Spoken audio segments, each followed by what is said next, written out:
deficiency disorder. Iodine, we read a little bit about iodine as this is a micronutrient that is required in the small amount, but it's micro doesn't mean that it's not required, or from the functional point of view, it's not that much of required. It means in terms of amount is required small, but in terms of functions, these all minerals has got the own important functions. And we have already discussed the iron deficiency anemia and vitamin A deficiency under the micro nutrient deficiency also. Okay, and iodine is required for producing the thyroid hormones,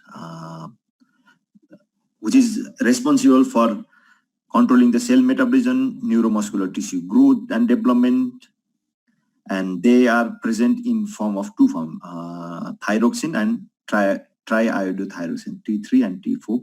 This will be taught detail in biochemistry, especially during, I think, neuroendocrine block. That time also you will have, and also during clinical also you will read more detail on this. And thyroid is important hormones for us, and if there is a deficiency of that or excess also has got problem. Not only the deficiency of the thyroid is a problem, but excess of the thyroid hormone, not the thyroid hormone would be the problem. If thyroid gland which is present at the neck start producing more thyroid hormone also, that's a problem, and deficiency also problem. But deficiency of iodine deficiency disorder include mainly the hypothyroidism problem in the acute or chronic phase. Okay, and they are present in small amount, like 15 to 20 gram in the body, and most of them, like 90% of the 15 to 20, are stored in the thyroid itself.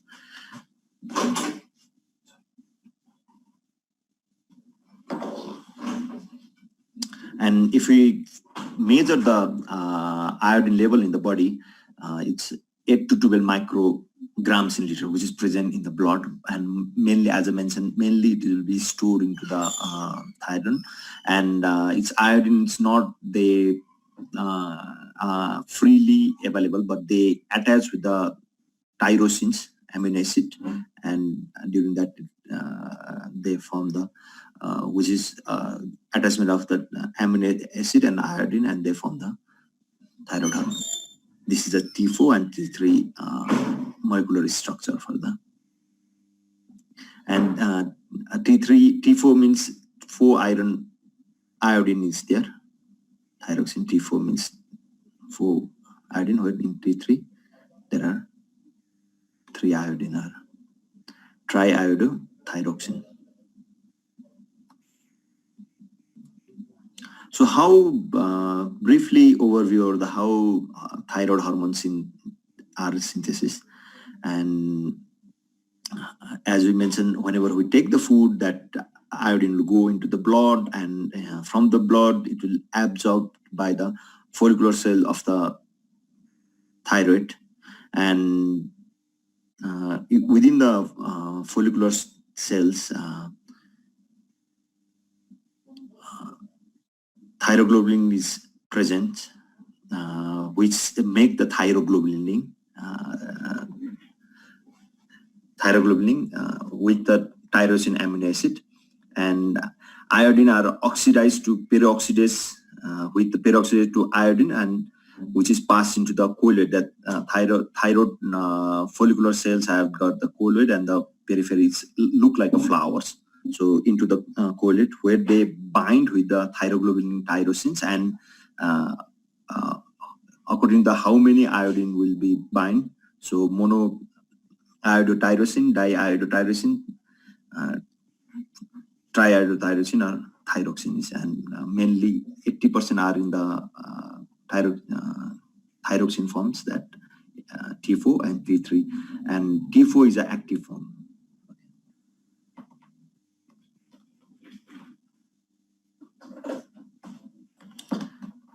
So this is briefly about the how thyroxine or thyroid hormone is produced, where iodine is absorbed from the nutrient, and those nutrients are utilized for those iodine are utilized for the thyroid hormone formations, and that's another protein component, thyroglobulin, which is secreted by the follicular cells within the thyroid gland cells, and the thyroglobulin attached with the iodine and forms a thyroglobulin. This is simple how thyroid hormones are secreted. Okay, just an overview of that.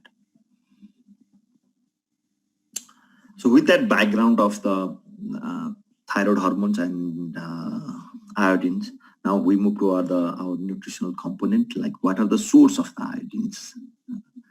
And for that, best source is a seafood, like seafood, sea salt, or cod liver oil, and small amount are present in the vegetable, meat, and cereals. But the country like ours, which doesn't have access, landlocked country like ours, which doesn't have access to the sea, or who doesn't mainly consume the seafood, our major component or should be come from the vegetables or the cereals. Those should be the source of the food or source of the iodine. And from where they get that iodine is from the water and the soils, from where actually the soils where it grow. From there, these vegetables and cereals get the iodine. But in our context, because our land are slopey, means all the iodine are washed away along with the water during the rainy seasons. Along with the water, it's washed away. So iodine content in the soil is very less. Means whatever the food we grow over there will contain the iodine less. That's why we have got this iodine deficiency disorder. That's the main reasons why Nepal has got iodine deficiency disorder, because major source is a seafood, and we don't consume that much seafood. We are landlocked country. We don't have access. It's very expensive, and it's a kind of privilege to have a seafood.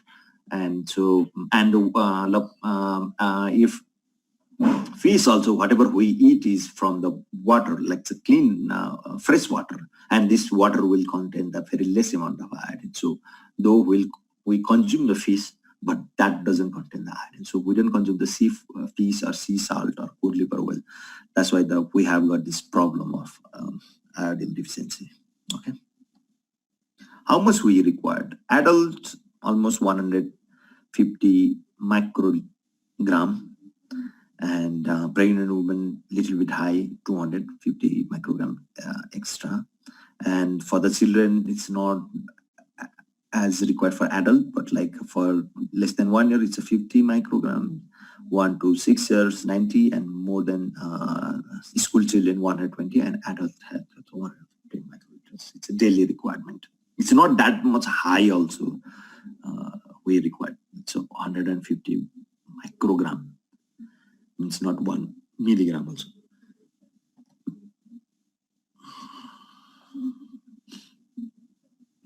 Another term that I'm going to introduce is the goitrogens. It's a term that is used for the substance which interferes, like as we discussed about the irons, there are the certain substances which promote the absorptions, and there are certain substances which inhibit the absorption of the iron. Here also, goitrogens is a term that is used for the substance which interfere with the iodine utilization by the thyroid glands, and leading to the goiters. That's why they are termed as goitrogens.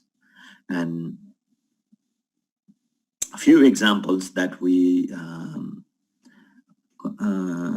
consumes, like vegetables like cabbage or cauliflowers, they contain the goitrogens. The chemical are like cyanoglycoside, thiocyanates. These are present into these cabbage or cauliflowers and Brassica family.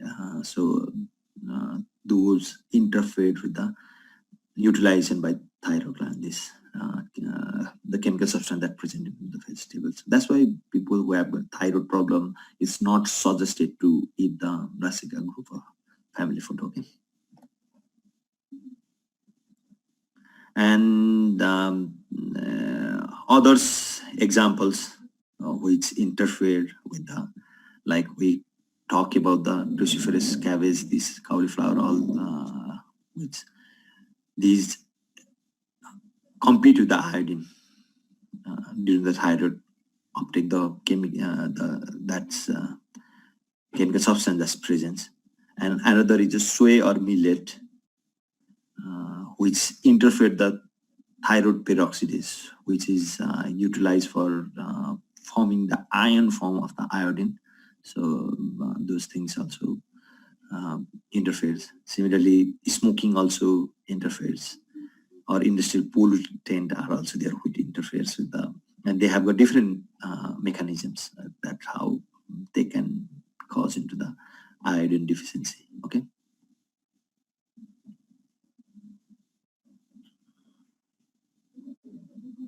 And it's not only that, the nutrient deficiency also indirectly interferes. This shows the how nutrient deficiency, like iron deficiency, vitamin A deficiency, also indirectly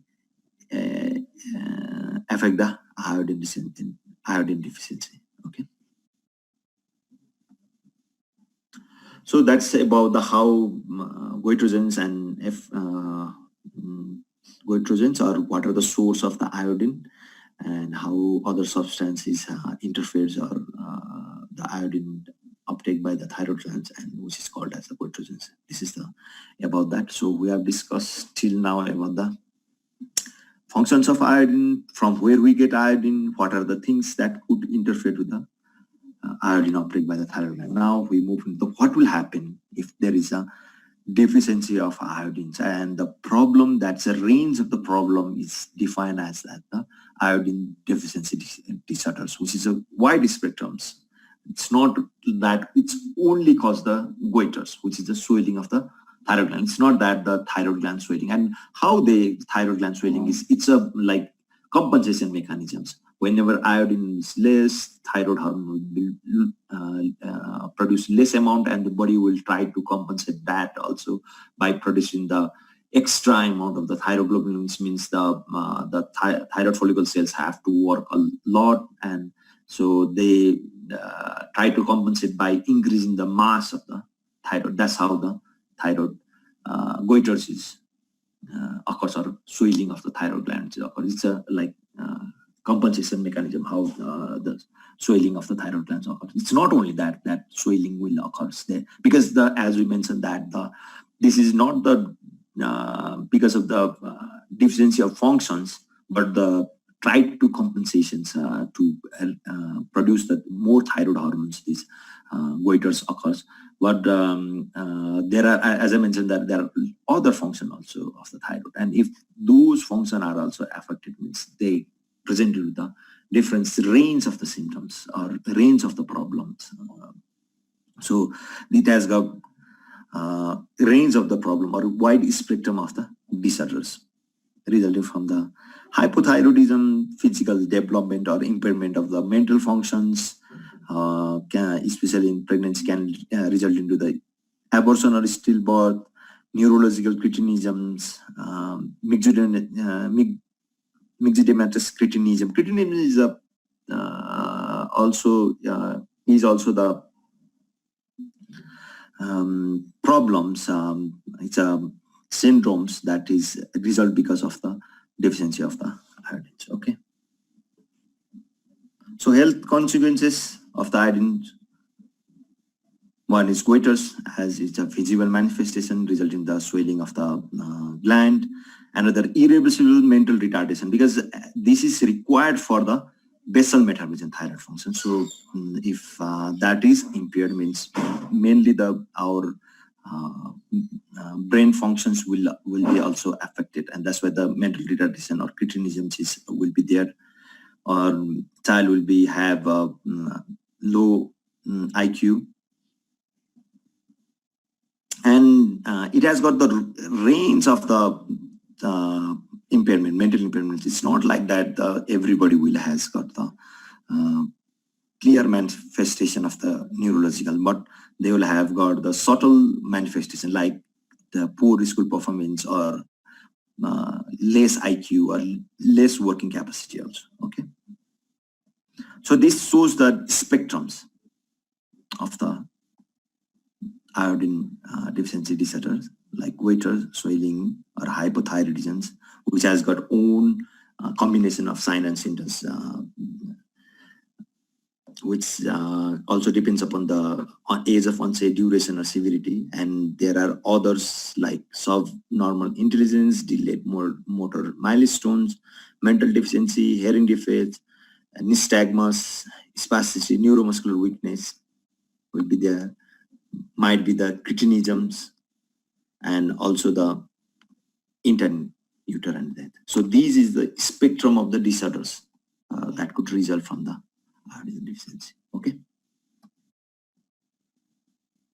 And it's also depending on the at which age group the iodine disorder is there. Like in if in terms of the pregnant woman, then the child outcome will be like abortion, stillbirth, congenital anomaly, or deaf mutisms. In terms of neonate, then it can result in the goiter or neonatal hypothyroidism. Children and adolescents might have goiter, hypothyroidism, impaired mental functions, decreased physical development. Adults will have goiter, hypothyroidism, impaired mental functions, or spontaneous hyperthyroidism in elderly. Okay, so these are the spectrum of iodine disorder across the lifespan.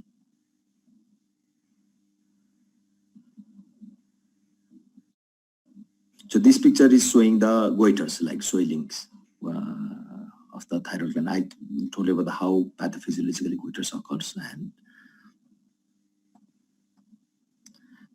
this is also the in the adult like goiter, hypothyroidism, which I already told about that. What are the in the lifespan they could have. And for the goiter also, WHO has good grading according to the like how much large how large is the thyroid gland. So if there is grade 0 is not palpable or not visible, grade 1 is palpable but not visible, grade 2 is smaller visible goiters, and large and disfiguring, like the lady has got the grade 3 of the goiters. Or recently they have revised like if visible or not, and palpable, not palpable, grade 1 or 0, 1, 2. Okay.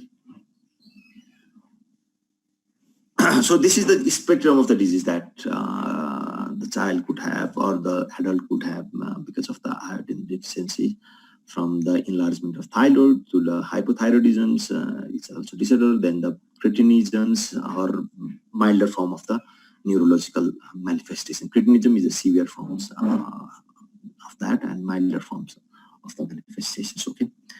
Then now we'll move to the how we could measure the iodine. Like how we would say that, okay, there is a one is clinicals by measuring the whether the community has got the prevalence of the goiters, and you can come up with the, okay, this community might have got the endemic goiter or iodine deficiency disorder or not. That's how you could do that. Another is by the chemical, as we talk about the nutritional assessment also, like anthropometry, biochemical, clinical, or dietary.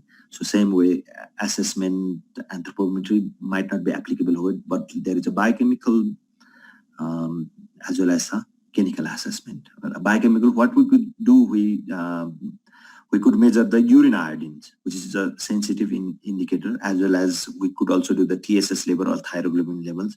And biochemical, we could measure the total goiter prevalence. Okay.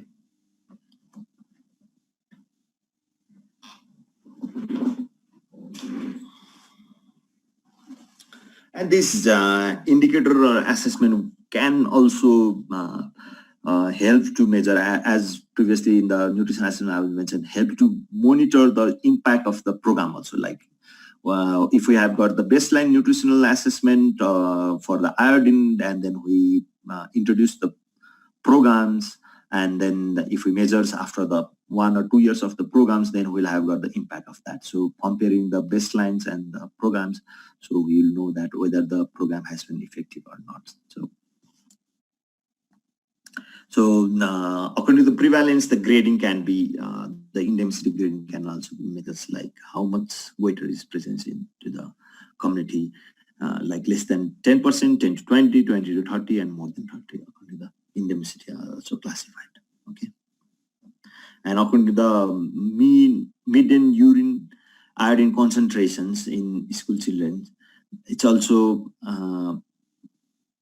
classified like how much iodine is present or what is the status of the iodine deficiency. Like if there is less than 20, which is severe iodine deficiency, 20 to 49 moderate, 50 to 99 mild, 100 to 99 optimal, 200 to 29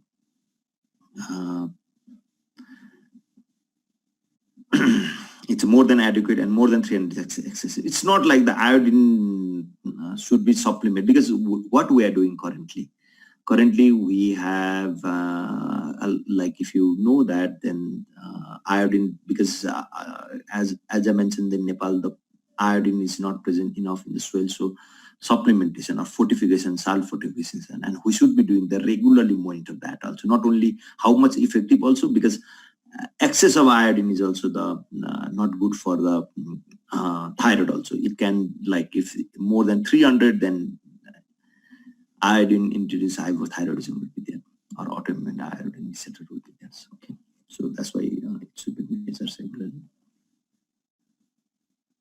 In case of pregnant woman, the like whenever you do the surveillance, you should either you could do for the whole populations. One is that, and the you could do is the target populations. And for the iodine, the target population is the school-going children, and also the pregnant women, where you could do for the surveillance purpose that way. And this was for the school-age children, like more than 6 years of child. And we choose this kind of target population on the different factors, like how easily we can access to that. Because it's easy to go to the school, means you can find in the daytimes almost most of the children there, or the who are present there. But the challenges of that also is that there should be the higher enrollment in the community. Like if you think that the enrollment is less than 30%, and if you go to the school and find out that okay, everybody is fine, then that will introduce the biases. That's it's not too representative. But if you have got the higher enrollment rate, like more than 90% in that community, and if you go to the children, because they are easy to access populations, you can go to the school and take the urine, or ask them to provide the urines, or if you want to measure the serum iodine, then you can draw the blood and measures, and you can have a fair idea like what is the status in the whole community. Okay, because it might not be feasible from the practical point of view or financial point of view to go to the every house and house. Sometimes it will be easy to go to these targeted populations. So in the surveillance, we choose that way, like which groups we should target, so that it could give to the idea of the whole population. Similarly, we could target the pregnant woman, and we could target the pregnant woman in the ANC. And like as I said, that the ANC should be the good in that community. Or we can go to the house to house also through, if there is a good community network. If you know that there are the 10 house where there is a pregnant, then you can go to that 10 house rather than going to the 100 house. Going every 100 house, you will go to the you can go to that particular houses. Okay, and here also the cutoff value is, because the requirement is high during the pregnancy, then cutoff value is also different. So, okay.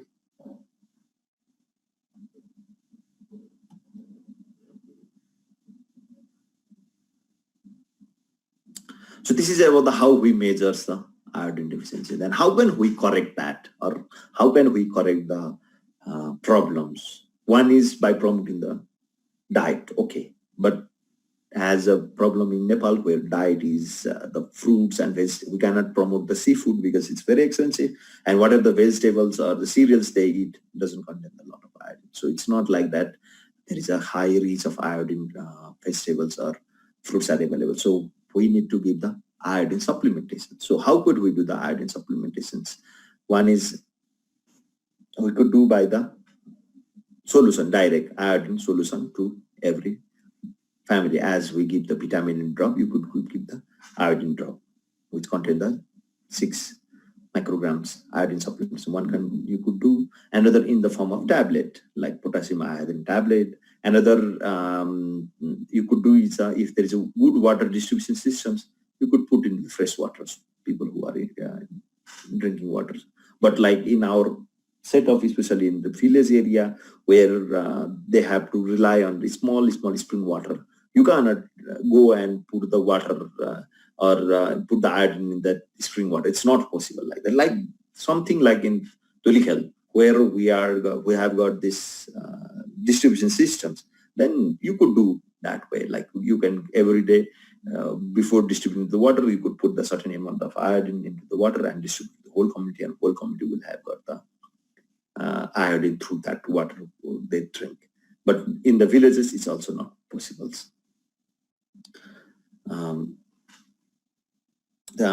If it's need to be done, then you need to add the 100 micrograms of at least gram of the iodine in the storage. Okay, and another could be the iodized well form of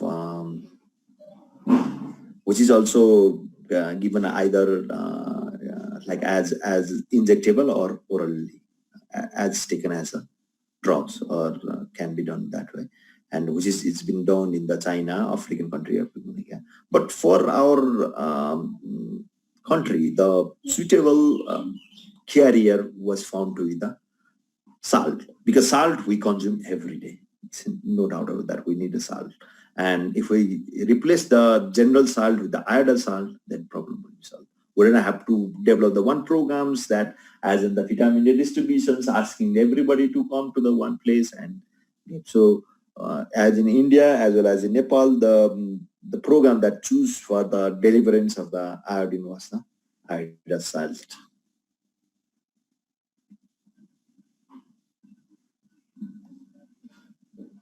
So food fortifications, it could be done in the bread, milk, and salt. In Nepal, we have got the iodine salt, which is recommended by the WHO Technical Group in 1952, and the World Health Summit has also endorsed that in 1990, and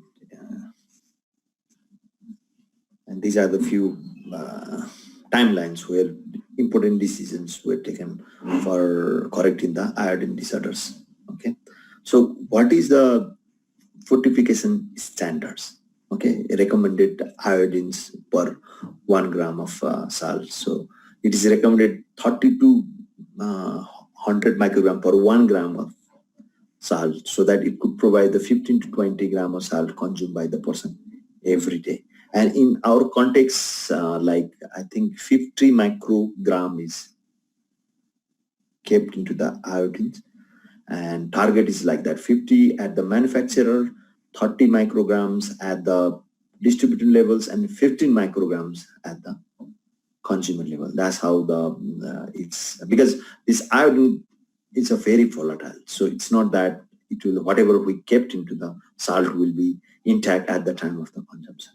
So at the time of all the distribution process, this iodine could be lost. That's why the target is that at the manufacturer 50 micrograms should be there, at the distributor 30 micrograms, and at the consumer 15 microgram should be there. So that's the target for that. And we have got the specials, because all this iodine, this supplementation is done through the Khadya Sasthan and in Nepal, and India is our supporting partners. And we have got this special train, this treaty with the India, where they could send after the fortification of iodine, and through the special train, which doesn't stop by any means, which like during this lockdown also in India also, these trains are allowed to travels. Okay.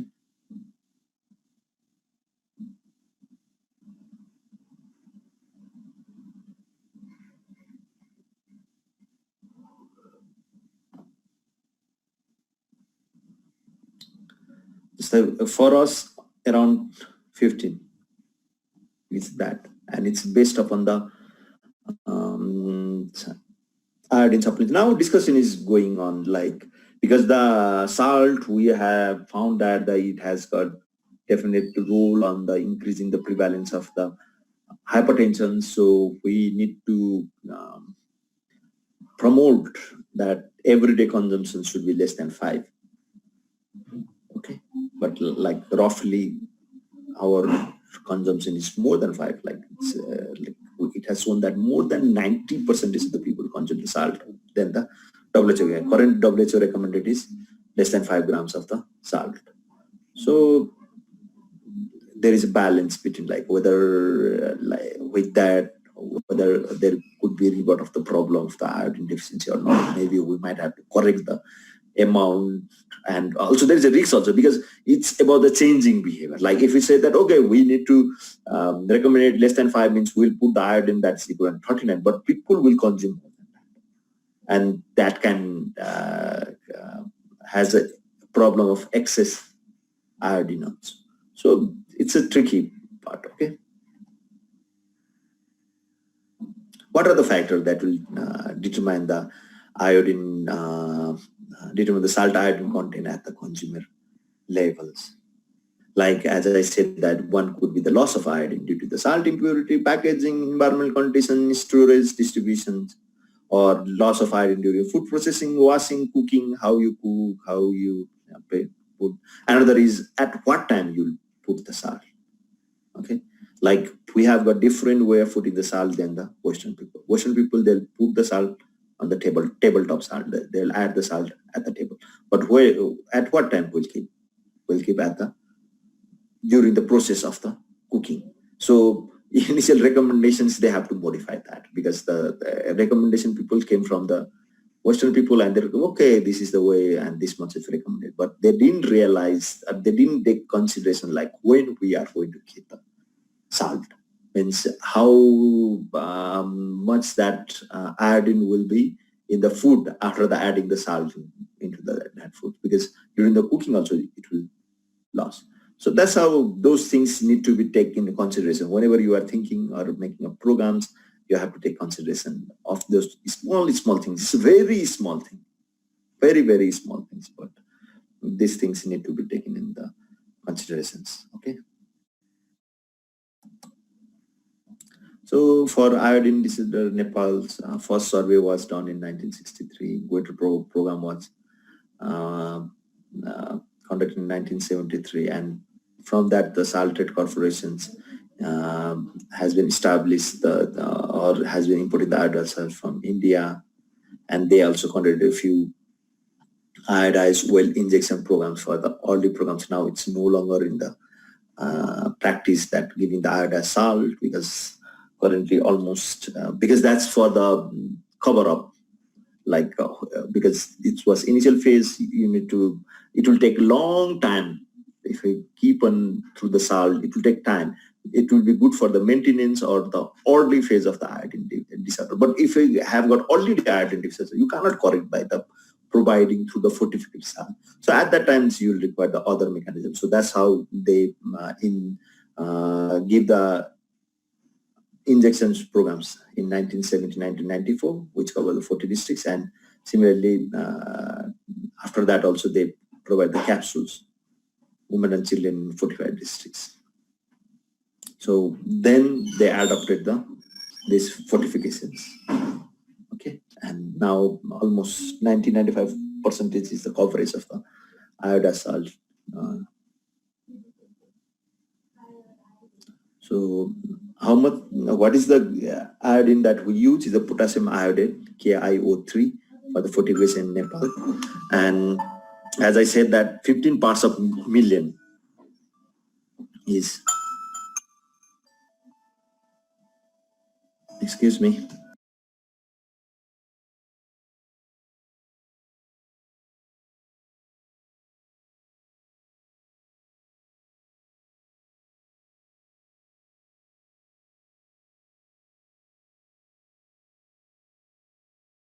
Fifteen parts of millions is the that's need to be at the consumer levels, and for that 50 parts per million should be at the manufacturer level, 30 parts for the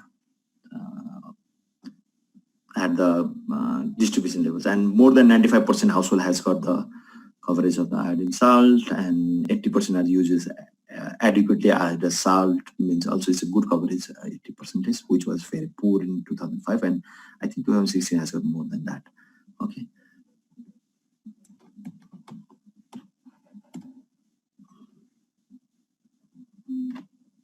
So this graph shows that how much iodine is proven in the province levels. This is 2016's level. Almost 99% is there. Okay.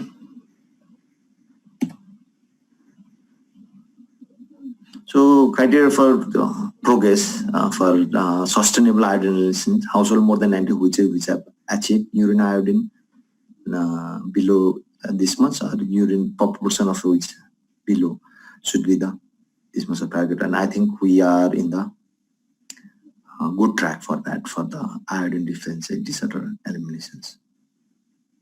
So what are the method to measure the iodine in the salt? For that, there is two. One is a rapid kit, which form the starch iodine complex and give the color. Another is a iodometric titration method. Please go and read that. I'm not going to detail on that. And if you read in the biochemistry, probably they will teach or not. Also keep that. This is given in the park. Go and read in the park, like how iodometric titration is done or rapid test kit is done. Okay. So this is about the class.